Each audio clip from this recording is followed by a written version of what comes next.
बुद्ध हफ्ते में एक बार एक नए गांव जाते और वहां जाकर लोगों को उपदेश दिया करते थे। सभी लोग बुद्ध के उपदेश देने के अंदाज से बहुत प्रभावित थे। जो कोई भी बुद्ध से प्रवचन सुनकर जाता वहां से सभी अपने जीवन के लक्ष्यों को पहचान लेते। बुद्ध की आवाज़ में मानो कोई जादू सा था कि सभी कोई मंत्रमुग्ध हो जाते थे। बुद्ध का व्यक्तित्व भी बहुत जादुई था। उनके व्यक्तित्व से न जाने कितने ही लोग प्रेरित हो उठते थे। जो लोग गलत मार्ग पर जा रहे होते उन्हें भी बुद्ध अपने उपदेशों द्वारा सही मार्ग पर ले जाते। एक दिन ऐसे ही एक गांव में बुद्ध उपदेश देने पहुँचे हुए थे। सुबह से ही उपदेश और सत्संग का दौर चल रहा था। उपदेश सुनने के लिए भक्तों की भारी भीड़ मौजूद थी। उन्हीं खूब सारे भक्तों में एक भक्त ऐसा भी था जो भीड़ कम होने का इंतज़ार कर रहा था। फिर जैसे ही भीड़ कुछ कम हुई तो उसने सोचा कि यही सही समय है मन के प्रश्न को बुद्ध के समक्ष रखने का। वह बुद्ध के पास गया और बुद्ध के सामने अपना प्रश्न रखा। गुरु जी, आप लगातार 3 दिनों से लगातार उपदेश दे रहे हो। 3 दिनों से मैं भी लगातार आपके उपदेश सुनने आ रहा हूँ, फिर भी मेरे मन में एक उलझन है।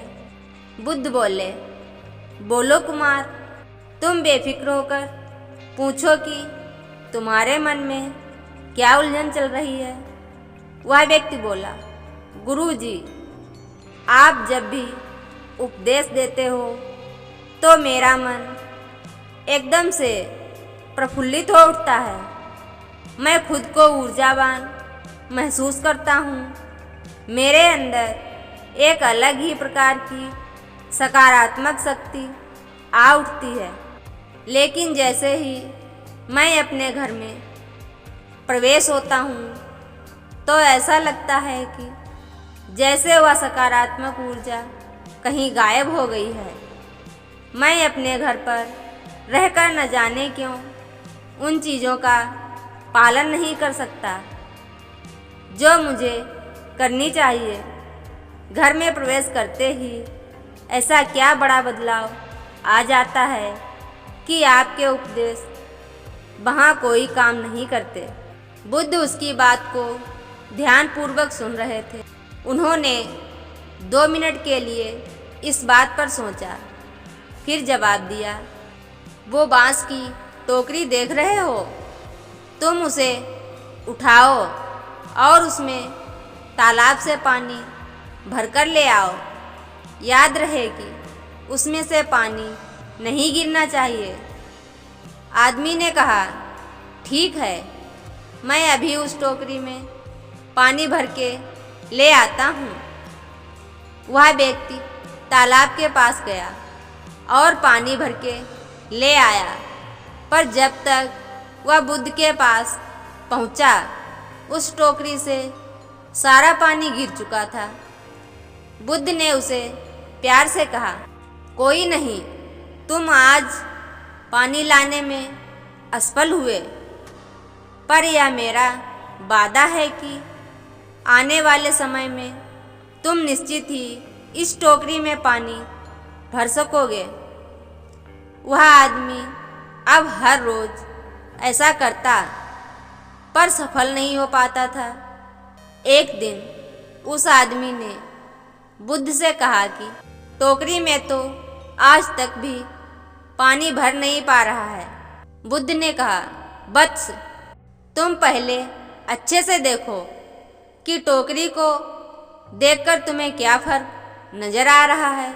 उस व्यक्ति ने टोकरी का अच्छे से निरीक्षण किया और कहा, हाँ, इस टोकरी में यह फर्क देखा जा सकता है कि अब इस टोकरी में मिट्टी साफ देखी जा सकती है। यहाँ तक कि इस टोकरी के छेद जो पहले बड़े हुआ करते थे वह अब छोटे हो गए हैं। बुद्ध ने कहा, तुमने एकदम सही कहा वत्स। अब तुम देखना कि कैसे यह छेद थोड़े दिनों में अपने आप ही इतने छोटे हो जाएंगे कि इस टोकरी में पानी अपने आप भरने लगेगा। ठीक इसी प्रकार हमारा मन होता है। अगर हम निरंतर भगवान के ध्यान में अपना सारा तन मन अर्पण कर दें तो हमें जीवन की हर तरह की परेशानियां बहुत कम लगने लगेंगी। ऐसा करने से धीरे धीरे हमारे सारे अवगुण खत्म हो जाएंगे। बस हमें चाहिए कि हम निरंतर भगवान का सत्संग करते रहें। मन अपने आप शुद्ध होता चला जाएगा।